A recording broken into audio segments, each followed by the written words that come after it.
So, have Steve Kerr, brought to you by Xfinity. Stay connected, protected, and entertained. Steve, thank you very much for joining us. Always appreciate your time. Steph's MRI today revealed the partial dislocation. I'm not a doctor, but man, good news that there is no surgery attached. But when I hear he'll be reevaluated in 2 weeks, it makes a lot of the basketball world think he could be out about a month here. Do you feel that way? I have no idea how long he'll be out. I'm just relieved that it was not more serious and that he will be back. So, that was good news today. Ray and I were just talking about how replacing him in just the minutes he rests during a game has been quite a head-scratcher and a headache for you guys. So looking at any sort of, sustained absence of Steph Curry is obviously bad news for him, but it does create opportunity for others. And I guess there's some silver lining. We are going to see more Poole. We're going to see more Moody, Clay, Greenlight personified. Yeah, I mean, when guys go down, there's always opportunity for other players, and that'll be the case here. And we're going to have to,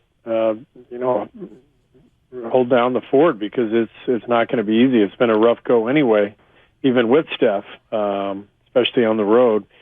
The good news is, we obviously with the news today, Steph will be back with lots of season left, and it doesn't feel like anybody's running away with the West. And as long as we can just stay within striking range, we feel good about our team, and when we're healthy. So we just gotta navigate the path and go from there. How when you saw him get hurt and you saw the reaction on his face, are you by nature in that moment a pessimist? Like thinking, oh God, it's the year, or oh God, it's 3 months. Do you go to the dark place when you see a guy get hurt, or have you learned how to just process that, as it comes? Yeah, I mean, there's really nothing you can do about it when it happens, and last night it happened late in the third quarter, so we're right in the middle of a close game, and we got to turn our attention to the game itself. So I didn't really have time to think much about it, and then as soon as we got into the locker room, I was able to talk to Steph briefly, and he thought that and he was right that it wasn't going to be too serious. So it was all it all felt like this is something that's going to be manageable. He was absolutely cooking right up into that injury, too. I mean, he was just playing a spectacular game. The injury seemed like just such a benign play, a play that is made in an NBA game 25, 35, 45 different times, and the way that Steph has completely rocked up his body, I was stunned to see him come away, but it just shows you how precious and delicate it all is, and shoulders and knees and ankles, these are really not friends to athletes. Yeah, I mean, these guys take a beating, and we pay for it later on in life. Trust me, everything hurts now for me. So it's it's part of it, and Steph is such an incredible athlete in terms of his dedication to his conditioning and his endurance, and he'll find a way over the next couple of weeks to maintain his body the best way he can, and he's always figuring it out as he goes physically. And but you're right, he was amazing last night. He's had a spectacular season, and hopefully in the end this is just a blip, and he gets a little rest the next 2-3 weeks, and then he comes back strong. So that's the hope. How thankful is your medical staff that this is his offhand, his non-shooting shoulder? Yeah, I didn't really talk to Rick yet about that, but I would assume that plays a role, that's helpful, especially in his recovery. I would think he'd be more likely to be able to shoot and stuff, before he comes back, just given that his right shoulder is healthy. But I don't know. We'll see how it all unfolds the next couple of weeks. Without telling me what the actual answer to this is, I'm going to ask, how much time have you spent since the end of last night to thinking about the new rotations? I mean, how quickly do you sort of go from, God, that really sucks for him, to, oh my God, I got to fix this? Yeah, I mean, you start thinking about it almost immediately, and first in the context of, what does it mean for the Sixers? How do we handle that game? And then in terms of what does it mean for, the next couple of weeks against everybody else? Joel Embiid is so unique as a player that, you have to think of the Sixers a little differently than you would, any other team.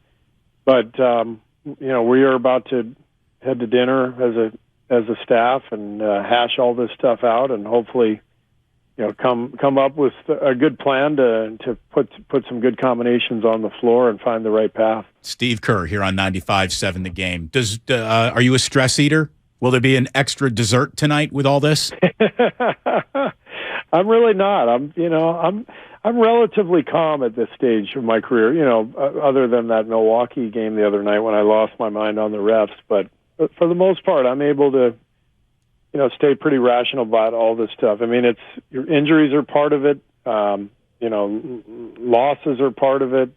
It's this gig is not easy for players or for coaches, and that's why we celebrate the way we do when we win, because it's really hard. But that's the challenge, and that's something that we all kind of look forward to each day. One of the things that I think is a little difficult about this whole thing too is because you're now going to get the opportunity to evaluate some players, give some more minutes to obviously Jordan Poole, I'm assuming, is going to be starting games here. Moses Moody comes into focus, and as important as the minutes will be and the growth and practice and development that they need, how do you actually evaluate whatever you're about to see, knowing that the Warriors really aren't the Warriors, or showing any sort of evaluation period without Steph Curry? I mean, you have talked time and time again how difficult it is to play around the core of this group. So how do you evaluate independent progress without the main cog that is Steph Curry? Well, you don't worry about that stuff too much. You just try to win each game, and you try to put the best combinations that you can on the floor. One of the reasons that I played Ty Jerome, in games when we're shorthanded, is we need an organizer. We need a guy to help us get organized and make play calls and get us into a position to succeed. And so it's not a case where you can say, all right, Steph's out, well, let's just play all our young guys, or let's play this group of five. You got to find the right combinations, and that changes as soon as Steph goes out. Combinations change because of the difference in the talent level. So that's what we have to figure out, and within that, we're just teaching the young guys and watching film with them and giving them their opportunities, and it's all part of their development. In terms just of the process of trying to figure out new combinations, do you have sort of a guide to how long you feel comfortable that should take? Or is it just you're frantically trying to keep up the wallpaper until it sticks? Yeah, it depends on what time of the year it is. I think early in the year, you're much more likely to give something, 8 or 10 games. And now that we're, a third of the way into things, it's a little different. You can't afford to give certain combinations a long rope. You have to get results right away, and so you're much more likely to make quicker decisions. Steve Kerr here on Damon and Ratto. You've just announced there are some reinforcements on the way from Santa Cruz. James Wiseman and Ryan Rollins are going to be with you, I believe, as early as tomorrow. Can we expect to see them on the court tomorrow? What will their ask be? We'll see. They're going to take the red eye tonight, which is not easy. So hopefully they'll get some sleep on the plane, and they'll come to shoot around in the morning, and they'll be suited up for tomorrow night. But at this point, I imagine with Embiid, it'll be a committee trying to guard him, and so I would think James will be out on the floor some. And it's a nice welcome back to the NBA, right? That's a rough welcome back. Your first assignment's Joel Embiid. Go at it, kid. That's tough. I've looked at Andre Iguodala as someone who was going to be there, like break in case of emergency. And inside, you don't pull the fire alarm, but you pull Andre Iguodala into your rotation. Should I just stop asking about Andre Iguodala at this point? Or is there a situation that has just presented himself that it's going to accelerate his timeline and he's going to be out there playing maybe sooner than the original plan might have been? He's going to play at some point, but we just don't have a date. I mean, the whole point is we just want him healthy in the playoffs, and he's working every day with our training staff. He's getting shots up. So the answer is yes. Just stop asking, and at some point he'll be back out on the floor, and then we can talk about him then. Well, let me ask this then, since I'm not going to ask directly about that. Will you know he's ready when he starts getting impatient to play again? How much of a metric is that? He'll just, he and the training staff will tell me. They'll say, all right, let's ramp it up, and he's going to play next Tuesday, whatever it is. So I'm not overly concerned about that because I've got enough stuff to worry about, and whenever that time comes, then I'll be excited to get him back out there. Make a list of the things you're worried about in order. Number one, Steph's injury. How's that for a start? Okay. 3, 4, and 5 as well, don't you think? No, I'm not sure I really want to go down that path, but no, I'm saying Steph could qualify for all of them. Yeah, he sort of factors into all of them for sure, but we got to play better on the road. I mean, I think we're 2-13 or something, 2-12, whatever it is. That's just so unlike us. So we've got to connect the game. It just feels like when we're on the road, we are getting scattered offensively, and we're too chaotic. Taking bad shots or turning it over. We had 23 turnovers, 24 turnovers last night, I think.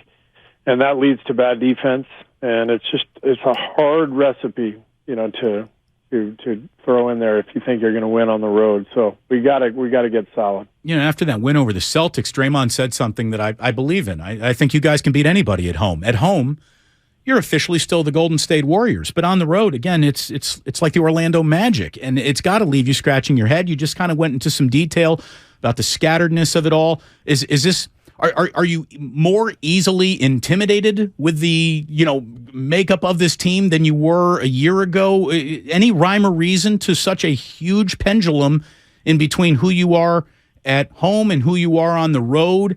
And is there any fear that who you are on the road isn't necessarily who you really are? But I've always said, like, who you're at home it shows you where it could go, the pinnacle, how far it could go, the potential that you have to be as good as humanly possible. But you are kind of who you are on the road.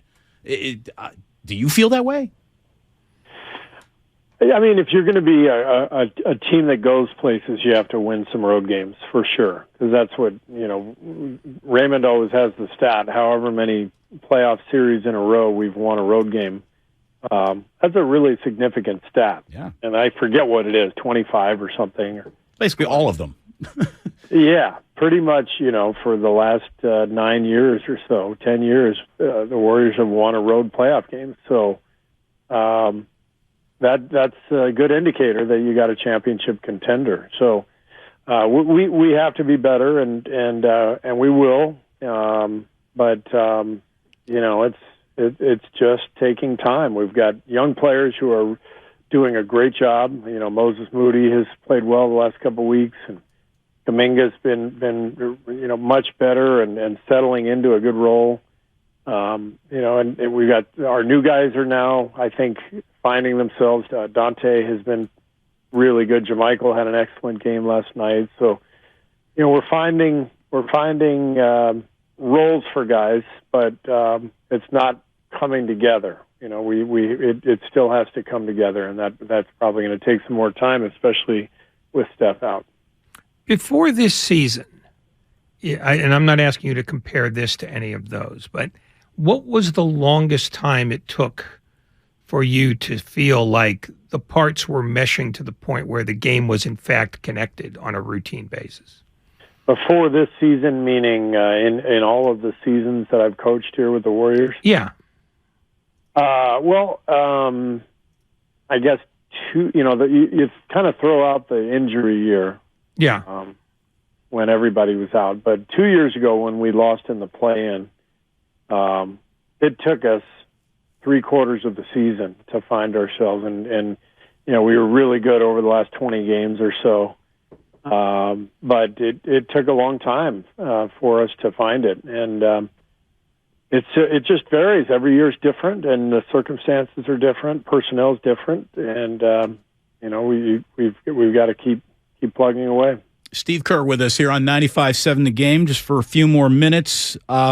Specifically about last night, you're down 12 with 8 minutes to play, which is the equivalent of being down 4 in the modern NBA. and Draymond gets tossed. With Curry nursing an injury back in the locker room, Draymond just cannot stop talking to an official long enough to not get thrown out of the game. How much does that frustrate you? Well, it's frustrating, but I'm okay with it. It had been a rough game for Draymond. He had a couple of questionable travel calls on him. He's frustrated. Draymond is who he is, and so you can't embrace the passion and the desire and the competitiveness that leads to championships and leads to this amazing era that we're in. And then separate that from the ejections. Like, it doesn't work that way. It's all part of the package. So I love Draymond. He's the ultimate champion, the ultimate winner. He lives on the edge in this league, and sometimes he goes over, and he always comes back. So I'm good with it. I will ride with Draymond forever. Is there anything, and this may be an idiot's question, but since you consider the source, you can make the proper assumption. Is there anything to the notion that Draymond has been in the league often enough that when he feels an official is frustrating him, that he could have the presence of mind to go maybe to the veteran official in the group to make his case rather than the guy who offended him? Or is that too much of an ask for any player? Well, you saw, a couple nights ago in Milwaukee, in what was a tough night for him and for all of us. He calmly went over to the official and pointed out the fan who was threatening him, so he's absolutely capable of, calmly handling a situation, but it's not always going to be that way. And like I said, I embrace Draymond for who he is because he cares dramatically about the outcome and about his play. He's passionate about the team, about the Warriors, passionate about everything. And, he's occasionally going to get tossed from a game. He's going to get a lot of technicals. That's all part of it. And you live with that. I know you're a big sports fan. I know you love a great sports story. What do you think of what Brock Purdy has done with the 49ers? Well, it's awesome, I think a little bit of the NBA when I see the success that he's had after, I think, playing 4 years in college, right? Did he play 4 years? Yes, he did. Yes, he did. Yeah, and I think there are some comparisons to be made. You see some of the young quarterbacks who come into the league and they haven't played that much. Just going to take longer to develop, and sometimes you get these guys who maybe weren't as highly regarded, who played 4 years in college, a la Draymond Green and Brock Purdy. Guys who weren't first round picks and weren't these prospects, so to speak, coming out of college, and then like, oh wait, and you're suddenly reminded, that guy started 1 million games, and he has been trained for this way more than the young guys, and so I like this story. I mean, he's playing great, and it's great for the city, great for the team, but a good reminder too that all these young guys in every sport, they need reps, they need experience. Who do you like Saturday morning? Well, I picked Argentina in the pool, the team pool, so I'm sticking with Argentina. I lied to you. It was Sunday. I'm sorry. Oh, Sunday. I didn't know either, so you're good. So you're going to really be riveted to it based on the fact that neither of us know what day the game is. Exactly.